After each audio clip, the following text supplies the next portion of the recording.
podcast listeners, if you hear my voice right now, I need you to do something for me. I want you to take out your phone or on your computer, go to Apple Podcasts, search for Ask Your Oldhead Podcast. You'll see my logo, my little picture, my little image there. Find the show. Please rate and write a review. It's a small thing, but it helps others find this work and find what I'm doing here. And it really, really matters, as small as that may seem. So if you could please do that before we get into the show, I would much appreciate it. Thank you for listening. Let's get into it. Peace.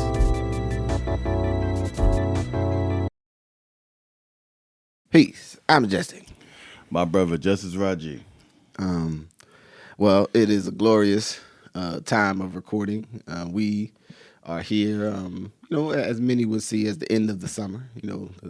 Not the astronomical, right. Not astrological, astronomical, because the equinox is an astronomical phenomenon that some of y'all may engage from an astrological perspective, but that's for another discussion. We already starting this morning. Man, I ain't. No, that's a really good point though. I think because people should ground that it's actually like an event, right? Like it's an event where planetary things are happening, right? And like from an astronomy perspective, you have affixed other things to it, but it's existing regardless, right? Like the Earth is actually like the time of the day is actually on the equinox. It's not just whatever you may. Right, from whatever you connect to. Metaphysical reality. Right. It's also a real physical reality. But it's also when kids got to go back to school. That's how we know it's the end of the summer in life. Because your kids got to go back to school. So you be like, it's the end of summer, go to Old Navy. Or back in the day, Foreman Mills, go get you some outfits. Oh, man, Foreman Mills. Yeah, aside, I know this wasn't where we was going to start, but do you recall that feeling, though, like summer's over? And you be like, oh, man, summer's over. So, what's crazy? It's been a whole bunch of end of summer that ain't meant nothing for me. Ain't meant nothing in a long time. I still get that feeling. There's still a feeling of when it shifts, and then maybe it's just because the collective everybody's like, okay, we're moving over here. Mm-hmm. But there's still that feeling of like, oh man, summer's over. Like, you know what I'm saying? Even to the point of like the last summer songs, right? Like people try to get stuff in before that drops. And back when we was coming up, I think it was actually even more particular about like end of summer and what that meant. And like, the last time you go to like Dorney Park or Wildwood Kingdom or Great Adventure, right? What was that other park over y'all way? You got Dorney Park, Wildwood Kingdom. We got Great Adventure. Yeah, Great Adventure. We got Clementon Park. Clementon Park. Clementon Park became like the Puerto Rican National Park. At some point, I started to be like, man, like you didn't know that like. Whatever day you went, there was a good chance that somebody's family who hail from Puerto Rico is going to have an event. Hey, it's there too. Family joints, they had like reunions or I don't know if they were reunions, whatever. Clementon. Posse Deep. Yeah. Hershey Park. Yeah, did you go to Action?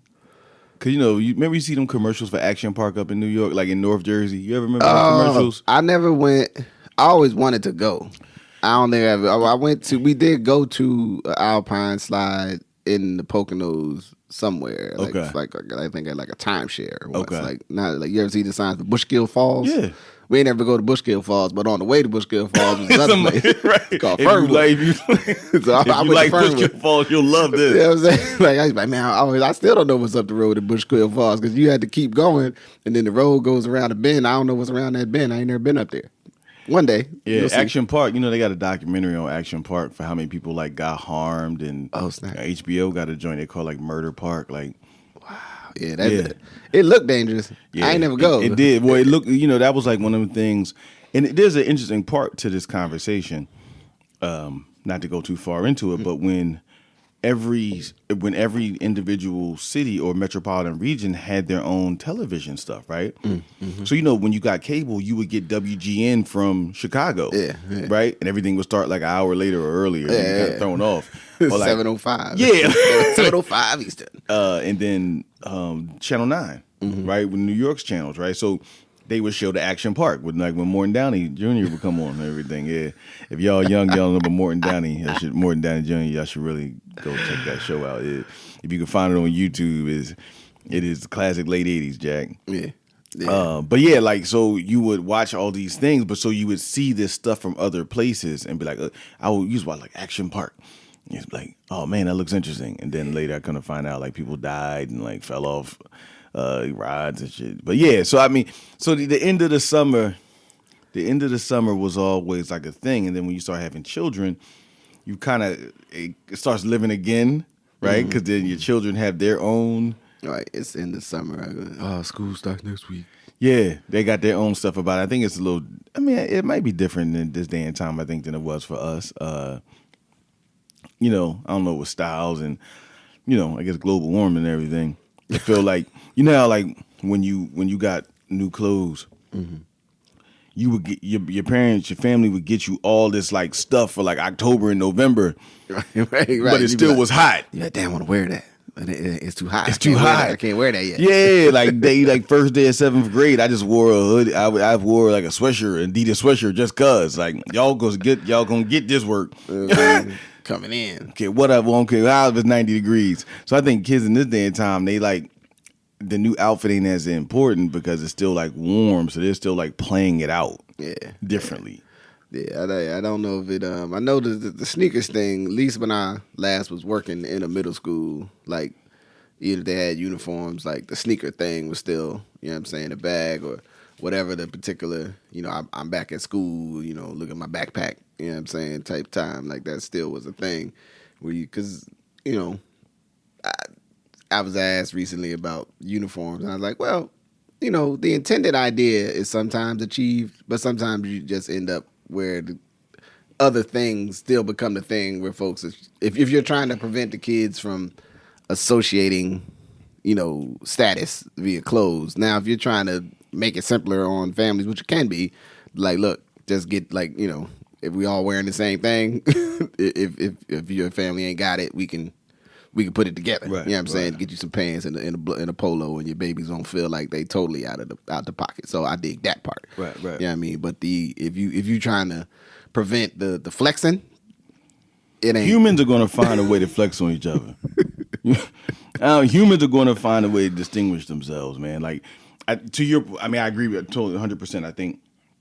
You know, the idea of, hey, we're going to kind of minimize some of the challenges that emerge for particular articles of clothing, which I think were a hallmark of our childhood, right? Yeah. Like the particular thing of clothing that could get stolen, right? Like, dude stole my starter coat. I was about to say, which one you have, Giants? I'm at a Notre Dame joint. Oh, yeah, Notre Dame. Green joint or the blue joint? I had the blue one. Oh, you the blue one. Ooh. Stole it out of my locker. I'm still looking for my, you know what I'm saying? I'm going to locate that start. Somebody going to slip. They going to say the store, yo, I stole a lot. And I ain't going to do nothing. Man. I'm going to just let them know, like, that wasn't cool, man. Delegation now, man. I'm going to let them know that wasn't cool. You can't be You shouldn't have stole my stuff, man. You can't be. My mama gave me that. Out here stealing. And so that really, that was a real thing. So the idea, like, okay, we're not going to make this a big deal, but like you said, just going to be the book bag. Right. It's just going to be the sneakers. Like, they're going to find a way to make a distinction. It's going to be how clean the outfit. And sometimes, you know, like the brother, the principal Akbar up on the west side of Newark, you know, everybody wearing uniforms, you think it makes sense, but then you find out that some families ain't got situations to be able to be washing these clothes every 4 days. You know what I'm saying? It could seem small, but the idea of washing this same shirt 4 times, and then how does a kid feel when you washed it every 4 days for like 4 months? Right, start being the shirt don't look the same, right? So you know, I mean, again, I totally agree with you, guys. Like. Right. You know, it's important to make those distinctions to be helpful for families if that's the public policy or the intended thing. But the idea that, like, you know, because you're having a hybrid of Catholic school, right? Like, let's just be real about it. Yeah. You know, you're having Catholic school without it being Catholic school. And even for people who know when, you know, Black Catholic school was, you still had Jordans on. Right. Or you took Jordans, you wore Jordans and had them outside until you went to school and then changed, you know, put boat shoes on, right? Like, you know what I'm saying? Shout out to West Catholic. Like, so I just think, you can be off on that, but if it's, trying to solve it. But yeah, the back to school closing thing was always a thing. And so, is it closing the summer? I mean, there's a I don't know, there's a bevy of topics or points that kind of punctuate it. Just so those that know, we are actually in the same physical presence. So, yes, sir. To a degree, you got to experience a bit of closing the summer in a very Pacific Northwest way. Yeah. Like, what's just something that has stood out to you, like this particular year, what we going through, pandemic, hopefully getting somewhere closer to some sort of, I don't know. I think there's one thing there. America, you are going to have to live with this. This isn't, we live in a country that likes to have an issue and get rid of an issue, right? Something happens, we fix it, right? Like, does something come up? Okay, like think about civil rights movement, the Black Power movement. Is a problem? Oh, okay, give them some jobs, right? Does this thing happen? Okay, resolve it like this. We're now in a place in this country where the problems and the stressors are long term. So when we look at, COVID and its various mutations, we're here. To quote Jada, COVID is outside. Or Joe Crack said, COVID's in the building, man. It's going to be here, right? We're going to get a new variant and it's going to do something different, right? And so we just have to get used to that and can't think that this was a messy part of our lives that then you can put bookends on. And I think we all have been framed to see things like that in this country for a variety of reasons. So, one, here having some of the most stringent rules, I think this is, of all the places I've been, this is the one that's like most observant of like everybody having masks on when you go inside somewhere. Like, because there's other places where it's kind of like, we would like you to wear a mask, but we can't really tell you to wear a mask, but we would like you to please wear a mask. But you know what I'm saying? Right. We don't have the temerity to be like, yo, you gotta put the mask on. Yeah, like this is like a place where it's kind of like people like, yo, have a mask on everywhere, elevator, gym, no matter what, keep your mask on, right? So, I think we're working through that. I think the end of this summer also represents kind of like a release of the id in many ways, because like last year it's like you didn't really have a summer. Then this year, it felt like you was about to have a super summer, like in June. Right. It felt like the world was about to really be open. Yeah. And then things didn't kind of open like you thought the world was going to be open. But people are now in a place of, like, the world's open. Like, you can't kind of close the door, which is why I'm saying about we had to live with this. You can't close the door. Right. People are, you know what I mean? So, another thing I was thinking about with the end of summer, too, and I guess this is particular to what we just kind of like, have been seeing, is just the climate. Like, again, another thing that like, yo, you're not going to get away from this, right? Yeah. And I think climate has been an interesting thing for us, for America, but for Black folks in particular, because the elements of climate that we knew to be like really harmful to like loss of life and injury, right? You knew that New Orleans was going to get something like that. And you knew Miami gets hurricanes, right? So you kind of knew them two places. And also, to be clear, the resulting elements of like, Alabama, Mississippi, which sometimes we don't talk about when we talk about those kind of places. But if you just think about like what happened with the hurricane just happened, was it Ida? Yeah, Ida. Hits New Orleans, hits Philadelphia and New York, and turns an expressway into a river, right? Like, and that's on top of all these torrential downpours. New York has the flooding subways for the second time in the summer. Like, this is something different. Yeah. I think it raised too. I read several stories of the flooding in other neighborhoods in Philly. Which is in some part due to infrastructure issues, not just like the lay of the land and like natural floodplain, any of that, but also like old infrastructure that couldn't get the water out. the basement. There's a real good article in New York Times about the basement apartment deaths in Queens. You know what I'm saying? Queens in New York City, but many of them in Queens, right? And that is a multi-level issue because it's a climate issue, but it's a housing issue. Right. It's an infrastructure issue. Right. You know what I'm saying?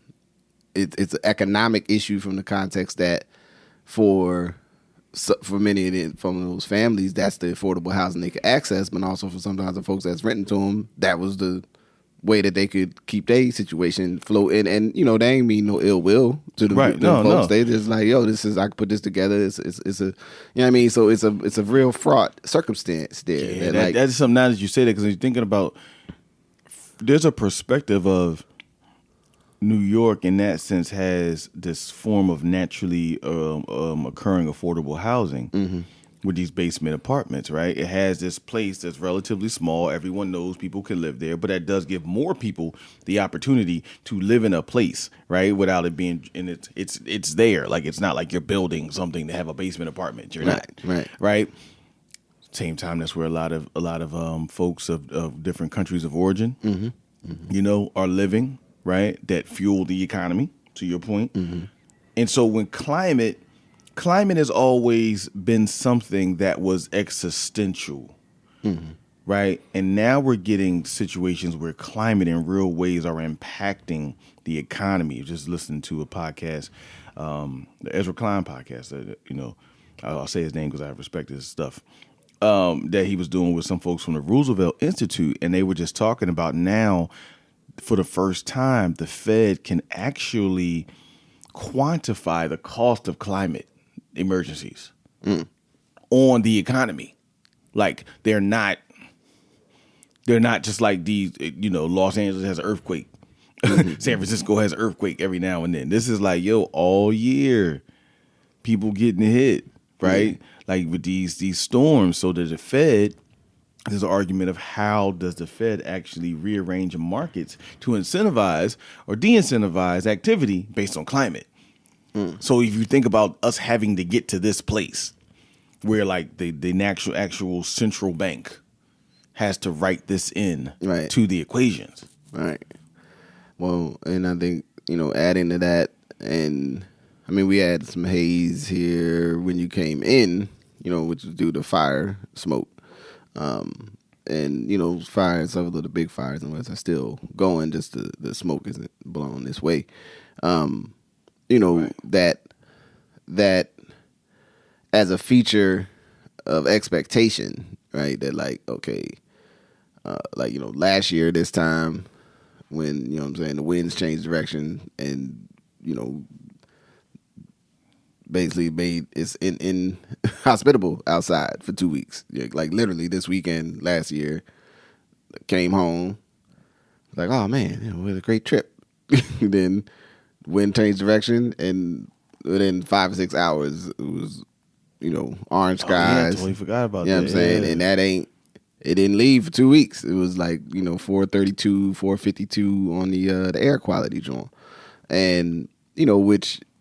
I was more or less, I have the fortune and the circumstance to have a home and have AC, like, systems where, like, I can stay in the crib and be relatively comfortable for 4 days, then venture out, when it cleared a little to get some more food and not have it throw off my world too much. But everybody is not situated that way. Absolutely. And, what type of system what type of emergency sheltering do you design for those types of constructs? And then, what's the pickup? We had conversation like, is it safe for someone to go out to pick up people to get them off the street if they want to get off the street? Like, it's a lot of layers that require planning and thought. And climate is, needs to be within that. But I hope that when folks think about the climate part, they think about it from and this, someone that's better at school can tell me that when we're getting into like either planning or organizing, in terms of some of our systems, what things do we need to do to make people be able to be, at peace or be comfortable or be safe in the midst of an event, not just the, the preventative piece, right? And the preventative piece is is futuring long and adjusting, our consumption as an overall system, because we know the focus on individual behaviors is a product of folks that don't want you to look at the scale.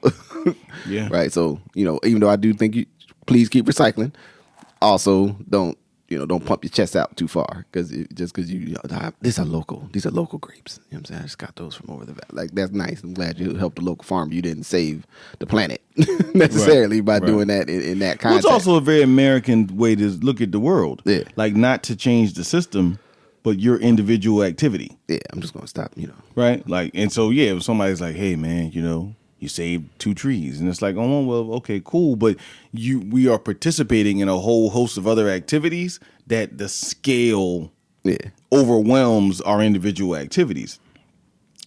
But there's also a psychology to that, I think, about people understanding the American psyche and scaring people. Mm-hmm. Because it has been so based on the individual's thing. That whenever you start talking about systems, you invariably get kickbacks of people like, right? Look at what was going on with race. Yeah. Right? It's like, okay, I had to face it because I knew it was systemic, because I seen a cop kill George Floyd and have his knee on his neck. I saw it. Mm-hmm. But then it's like, okay, is race as big a deal as y'all think it is, right? And like I said, climate, it might be the only thing is like, well, it's a big thing because your crib just flooded, right?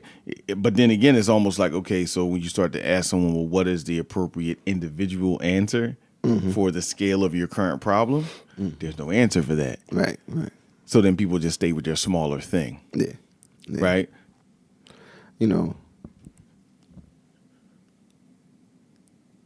that, Joe. All right. And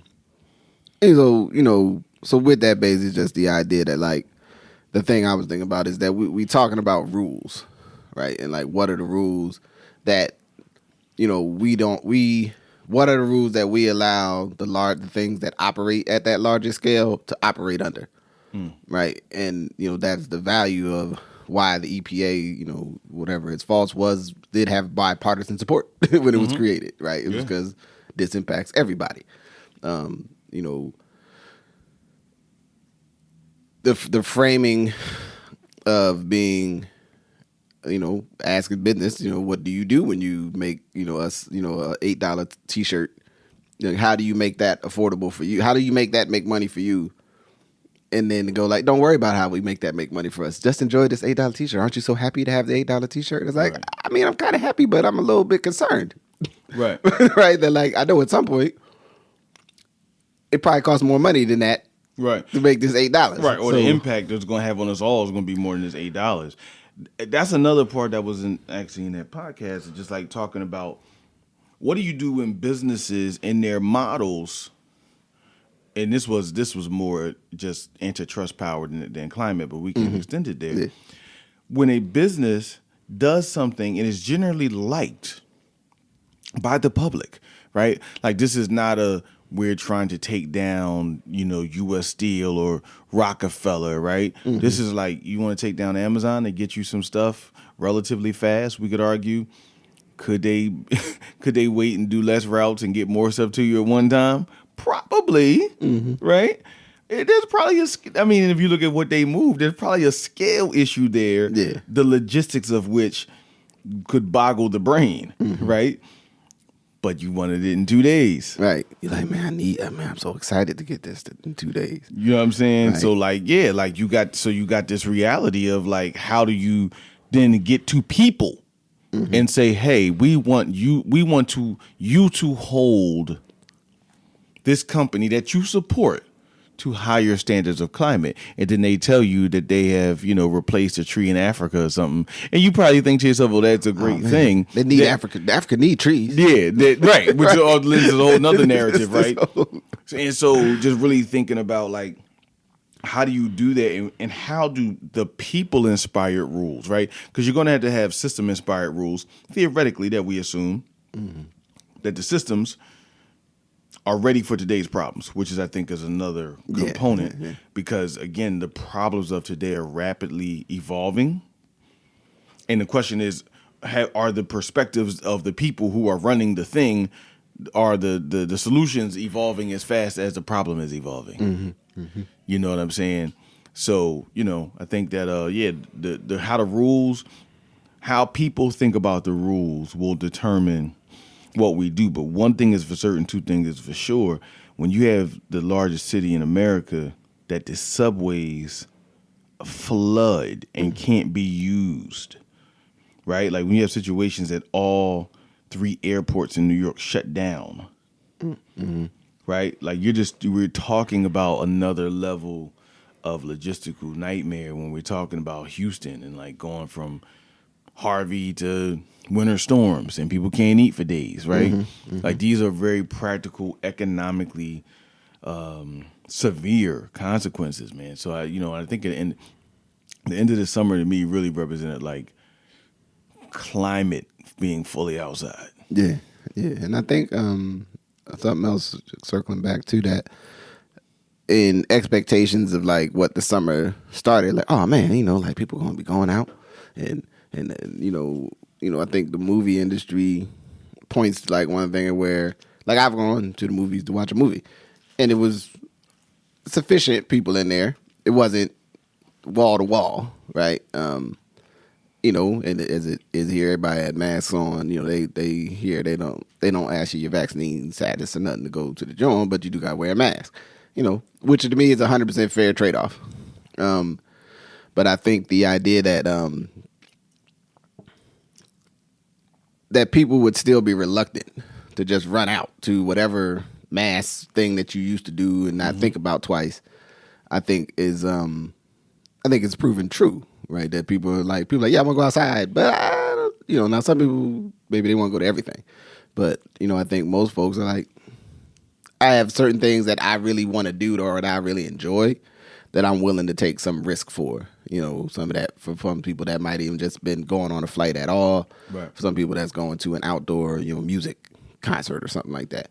But I think the expectation that early on I felt in June, there may have been a little bit too much comfort with going like maybe everything will just be cool.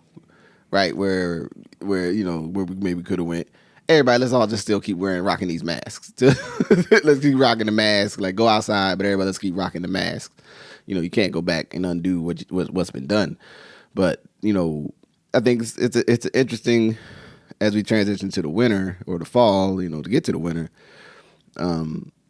will people move to?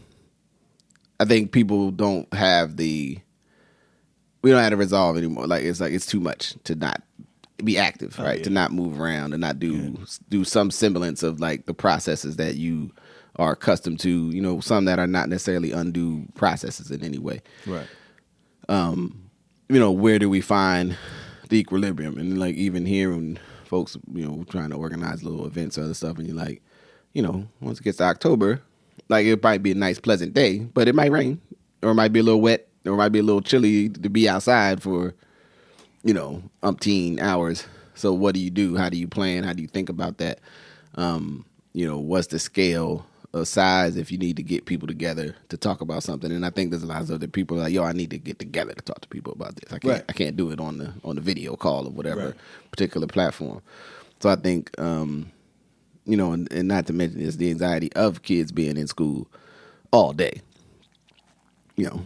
Some folks are like, oh, it's gonna be great.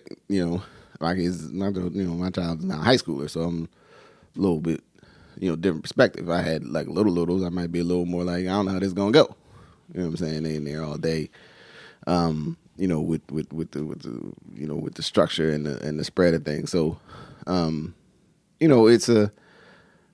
it's a less anticipatory transition, like less exciting rather. It's really where I was going. Like, ooh, like man, like this is gonna be such a great fall. It's like, well, let's just see what happens. Like, right. You're right. I think we had I don't call it overreach, but I think it was just expectation. I think the markets and the traditional mood of the country was as such, where people felt like they needed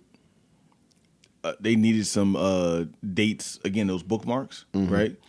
When is this over? And okay, if you need me to do something a little longer for it to be over, that's fine. Yeah. So when someone said, yeah, we should be over by this, and they said, okay, I'll take you up on that. But when you just told me it's over, it's over. Hey, you can't come back to me. Say it ain't over. And it's an interesting. It's also an interesting thing. Short with this, but around the understanding of public health, how we understand authority in this country, because it's like public health scientists. They're scientists, meaning there's a thing. Here's what they understand is the best solution for a thing. Mm-hmm. They're going to talk to you as the thing is absolute. Mm-hmm. The thing will change. Yeah. They will come back and tell you, here's an addendum or here's a new thing. Our society is not structured for that. Yeah. Our society is not structured for iterative responses on the next best solution and pivot. Is it up or down? It's binary like we built on yesterday. Yeah. It's binary, right? And if you told me I'm gonna be outside by June, and in June you tell me wait a little longer to save people's lives, I did this for you because you said June. I'm not going in August. Right, I'm going now. I want to go to the beach. I don't care that much about them people. Right. For real, yeah. If we keep it at a bean, I don't care much about them people, especially when it became a vaccinated versus unvaccinated. I'm not going to get into that. But from a framing thing, the framing of the conversation, it was that becomes very difficult. Yeah. Because, quote unquote, who are you saving? One thing they were saying, saving all the elderly. Right? People are like, okay, I get that. Okay, saving the kids. Okay, I get that. But then then it starts to be a frame like, you just might be saving somebody who chose not to do what maybe you chose to do for a variety of reasons, no judgments and statements about none of that. You're gonna get a hard framing in this country, right? Yeah. And that now you really got school boards being used as weapons around masks and vaccinations, right? And which just portends for the future again of how America is going to deal. We just we just don't deal with long-term issues in a protracted, kind of healthy way. Yeah, and I think if we can, disappointing. takes a bit of the shine off of the like, oh man, by the time we get to September, it's gonna be, we might be golden grams. It's like, nah, we just gonna be endemic, and we just, every year gonna have to manage like, there was a flare up. You know what I mean? Like wherever it goes, like, like, oh man, they had an outbreak, in this town or this city. And it's it is what it is, as they say. You know what I mean? What else did I have on the transitions? So speak. This might be the good window to speak to it. I had a professional transition. You know what I'm saying? Again, this podcast is never the in any way to be construed as the endorsing vehicle of any place I'm employed or work that I do necessarily. But I am the person that's doing it. So I left my old job, place I've worked for the last just about 8 years, managing and working in program youth and families involved with the criminal justice system, to take on a role as director of the Reimagine Oregon project, which is, I'll say in short, because you'll be able to maybe learn more in a more detailed way later, but you can say public policy accountability to in terms of the needs and the issues affecting Black people and others, but targeting specifically Black people in Oregon. And when you change, and the part I wanted to land on is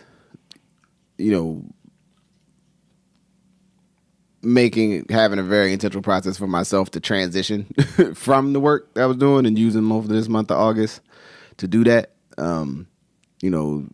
It's a change in priorities and a change in what the stresses will be within the work itself. It's still serious work. It's still work related to serving our people and the people as I see it. But also, in there, I got to have, a few weeks of like just being on my own schedule, which has been quite refreshing. You know what I'm saying? Like it's a, in my own lifetime, I think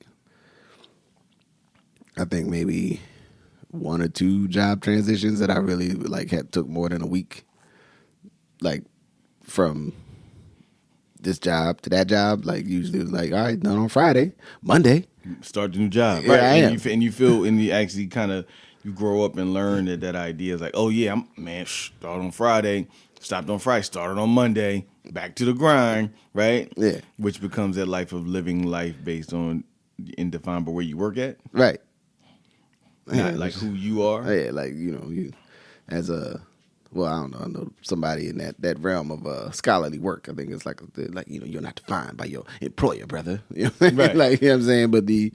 But also just the space that it's emotional, leaving somewhere that you work, and there's an excitement and a risk in starting something new. But also in between there is right, frankly, what the energy you put into whatever you do, with your time professionally, like how it impacts you, the way you feel, how it impacts the way you rest, the way you wake, what cues you think you need to be responding to, like all of that stuff you may not surface when you're doing it. Like you don't, but when you stop doing it and then you're like, oh wait, also, I don't gotta check my phone. Like, you know what I'm saying? Like, I don't gotta check my phone for this. I don't gotta go, look for this email or, not to be mindful of the, whatever happened with, what's going on with a staff member or with a client or tracking an issue. And I think for me, it was interesting just having some space to allow myself to feel letting go and starting to prepare myself to attach, to the new thing, to the new work, in there.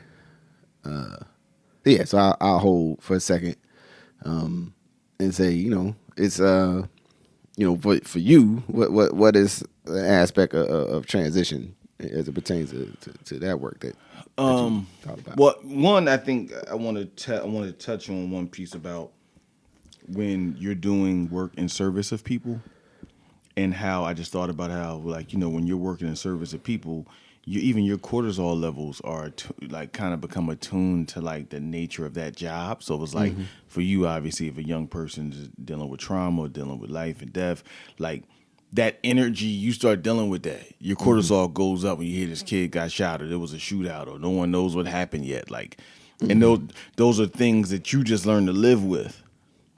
Just like people in trauma learn to live with it. People who are serving people in trauma often learn to live with a kind of some type of energy disruption. And how we don't write that into the work that people are often doing for that, because it's like people work and noble, and sometimes you don't have to have a whole bunch of degrees.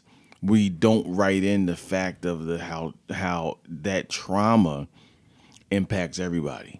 Or just the very nature of like, I'm doing work on behalf of people, especially in a very like, serving them individually, like, you know what I'm saying?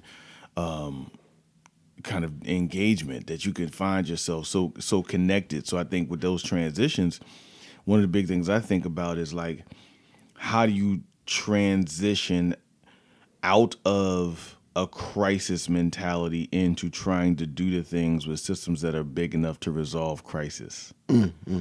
Like, so you're not in that crisis mode, because when someone gets hurt, when you hear ambulances, like, one thing just working, working in the municipal context, when you hear ambulances by your house and your first thing is who got shot, right? Even though there's not necessarily enough information there for you to ascertain to have that feeling first. Right? That, you know what I mean? Like your neurons are fired. Okay, who got shot? I hope was okay. Right? And so that's stress. And it's stress that often is unresolved. Like, it's not like you did that and then you went and meditated or then you did that and got some resolution. You just were stressed because you thought somebody got hurt, or when you got to read an article, right? And your cortisol goes up, or especially Twitter. Now, again, these transitions, just talking about that. When you in a space where like every statement about something that has happened, your brain is almost receiving it as true until you read it differently. When you read it, it's almost read like it's true. Right.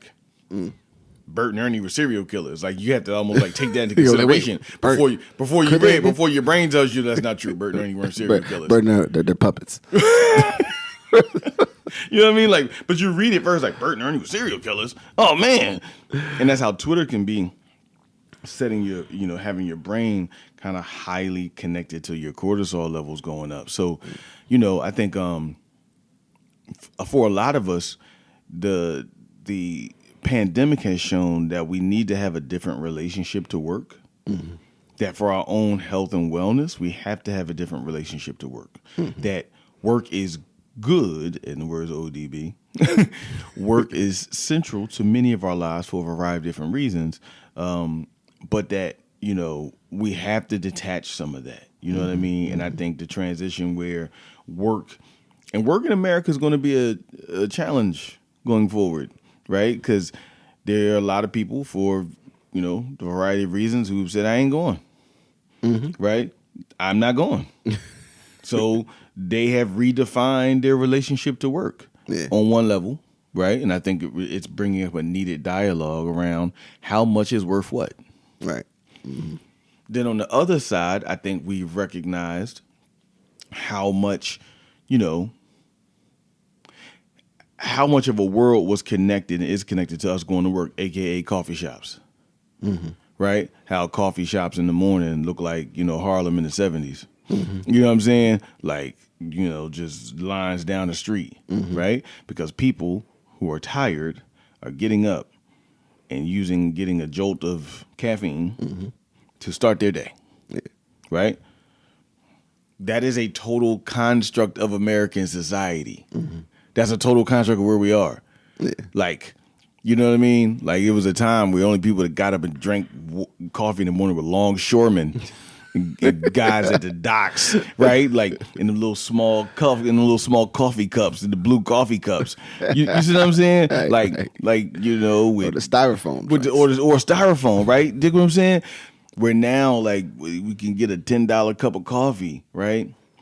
But a lot of that shift is a shift of our society and people being tired. Mm-hmm. Right. So I do think there's an opportunity here. For me, I will say, as I begin some transitions, which we'll talk about, the transition. Well, no, I mean, it's by the time someone heard it, anyone listening probably knows that I'm going to another job. But that leaving the city of Pittsburgh and going, to serve as the chief equity officer for the Allegheny Conference. The Allegheny Conference is the civic organization for the 10 county region of southwestern Pennsylvania. New position, and really just about thinking about what role does the civic sphere play. And in this context, civic sphere, I define as a business community, philanthropic community, and other large institutions, right? Mm-hmm. Because sometimes our big nonprofits exist in this kind of weird space. We don't call them businesses because they're quote unquote charities, but they function like small countries. Mm-hmm. So we'd say institutions. Yeah. And really thinking about how the civic sphere can be used to forward equity. Mm-hmm. We know, I think rightfully so, how the government should be used to form equity. In my last years, specifically 2.5 years as chief equity officer, but even working with, organizations like GARE and Government Alliance for Racial Equity and PolicyLink and other organizations have made it clear about how you need to use it in the public sphere. Mm-hmm. And now thinking about how do you do it in the civic sphere. But that kind of going to that transition of, how do we understand work in the best way to be successful, utilizing the tools that we have? And part of that is just kind of agreeing on something, right? Mm-hmm. Which is why I like the Geneva Accords and COP21 and all these different awards. When people go in other countries and agree on stuff, it actually means something. Yeah. Everyone agreed to go do something and then come back and say, did you do it? Right. And so we have to do that, I would argue, from a civic perspective when it comes to racial equity and racial economic equity in particular. Mm-hmm. But that does take a change in mentality. Right. Because now you're starting to have you need to have a macro conversation, because it's simply not about what's working in Homewood. right? But now what's working in Uniontown or not working in Uniontown, right? What's working in Beaver, Pennsylvania, differently than I would have thought it was working in Washington, Pennsylvania, right? Because black folks is there too, you know, and I think sometimes we can get into, we fundamentally think of black folks as urban, forgetting that obviously there's a burgeoning suburban conversation, which I think we'll get to at one point, not today, but at one point. And then there's rural or small town black folks. Yeah. Right? In every state. In every state. Yeah, some states more than others. Some states, right. Some states more than others. So just how do we start to think about the lives of all black people? Not just the black people that you see sometime, and not just the black people that's discussed with gentrification, you know, but all black folks in small iron towns or steel towns or textile mill towns that have fallen on different times, but they still got a community. So and I think just from an overarching point for those that might be listening, why it'd be important to think about that is that, you know, the data shows that if black people are doing well, typically in the way America has existed, everybody's probably doing well. Right. Right. So as an indicator of, well, how is this going out there? It's like, well, how are your black people doing?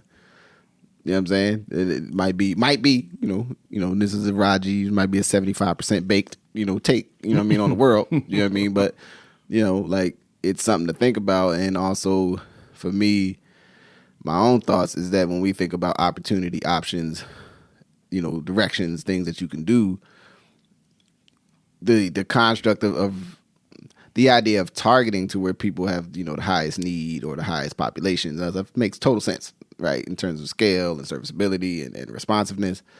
But we don't then also want to limit what are the options for options. What are the options? That's right. To then it just becomes, well, we can only make the options within this smaller these buckets. Where it's like, no, like, we can have options that are, but, you know, the options need to be broad. They need to be vast. You know what I mean? If you want to give people the most opportunity to shape a future. Man. Agency is a big thing. And you know, this is, I don't know if it's not a hot take, but I think it's a conversation of, because of what happens in urban areas and how I think we've been successful with painting narratives around what happens with black folks, it's been like, okay, well, you got to deal with the victims of gentrification and deal with the victims of police brutality, and you need to solve something for them. And it's like, well, you should probably remedy the things that harm them, but you probably shouldn't solve for the problem. Because the agency is really them solving for their own thing. And guess what? Some of them are going to do things you don't like. They're going to move next to you. Some of them are going to stay where they were. But that's the agency that everyone else in America, or I should say, when, you know, the systems create the context for people to have a variety of options. So we just have to be careful when trying to be thoughtful in serving communities that have been harmed, that we don't inadvertently limit their agency while looking to help them. And that ain't just race. That's class too. Because black folks can make the same mistake. Yeah. Of limiting other people's agency from a lens of especially what happened in cities. Right? And then it's like, well, we need this because we should have this because we had this. But yeah, you had it because there was a time where black folks could not move outside of that thing. It was systemically structured like that. Right. There were also very harmful things that happened when people were forced to leave. So there are some people who were forced to leave and some people who chose to leave. And so I think, just have to keep that front of mind when it comes to opportunities and options and what those solutions look like. Indeed. So, you know, there's some other aspects and pieces within that I want to come back to, but I want to, you know, start to bring us to a close on this particular conversation on transitions. And so, you know, what would be a closing, you know, just because for a lot of folks, you know, the city of Portland exists as this, you know what I'm saying, this other thing, like, you know, oh, what are they doing in Portland? And then people are like, oh, y'all aren't in Portland? Or like, are the Proud Boys chasing you through the streets or vice versa? Depending on how you feel like Antifa chasing you through the streets. And it's like, the reality of these things are not. They're not what it looks like when you see it on the news, right? So you've been out here before. But I think it's different. I think this place is different. I think again, kind of going back to our original point about the 21st century challenges, and I mean, you have a host of challenges here. I mean, you have an amazing, beautiful city that has a deep and pernicious issue when it comes to people without homes or addresses, depending on how you choose to find them.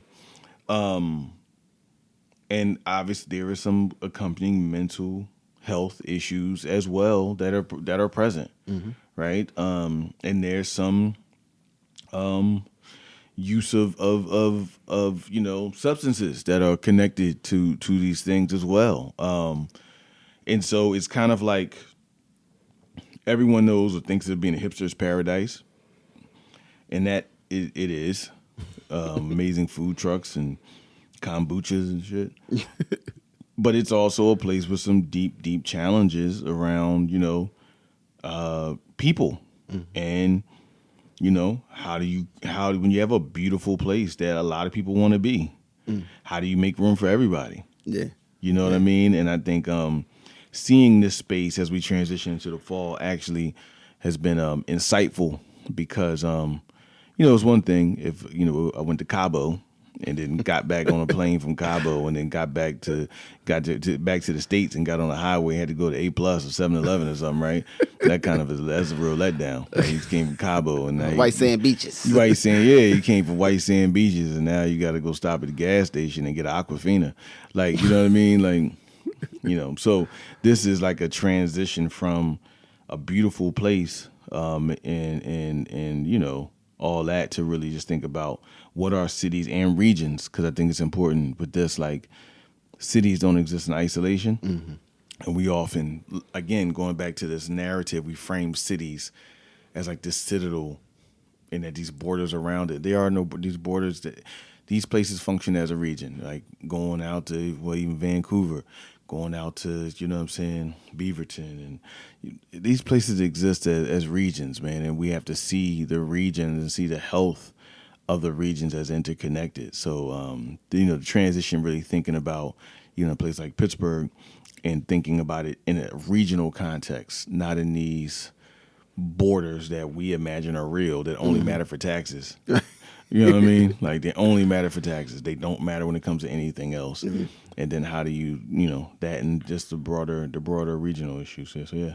All right. So I'll close this with this and say, it's been a pleasure being able to host you for a couple of days and see the sights and feel the city. But it also was good for me because, there's things that when you live where you live, you don't go do because you live there all the time. Right.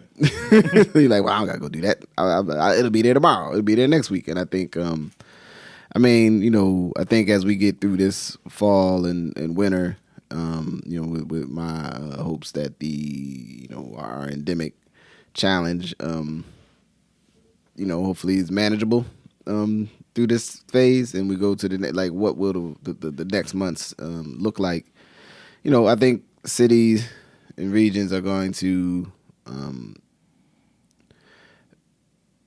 have an opportunity to think about how do you get folks re-engaged and how do we actually appreciate the value that this overall global pandemic transition has showed, and it's put in stark relief, where everyone fits and how actually, in some cases, a lot of people who some people like to think are not very important are very important. But also how important, how we communicate, how we talk to each other, how we engage, how we get our information, how important all those things are. So we'll see. And, but we'll save something for later, as they say. So with that, I'm going to say peace. Peace. Thank you for listening to Good Brothers. Thank you to my good brother, Majestic. Thank you to all the things we did while he was out here in the town for a short bubble. One love to my man Sam and other folks and other things and other operations. As always, you can support the podcast by sharing, by becoming a patron. You can also support by going to the Etsy store, buy a sweatshirt or a mug. most important though is to share. Go to the site and leave a review. Go to wherever you listen to podcasts and rate and subscribe, and raise the ability for others to find what we're creating. So as I stated, and I apologize if you were waiting and you're like, man, I ain't had a podcast in like double-digit days. That's what the name of this episode is about: transitions. Your brother's in a transition, but we're gonna, we come through the other side. It's gonna be glorious. So, in any event, thank you for listening. I appreciate you, and do the right thing. So with that, I say peace.